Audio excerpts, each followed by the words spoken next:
magagawa ng paraan para mabawasan yung daily cases po sa mental health.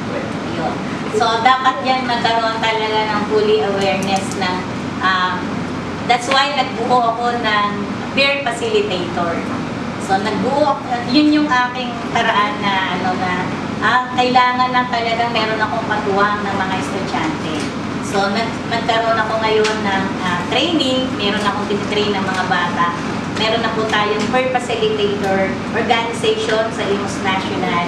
Sila po yung ang guidance dapat kasi ay prevention.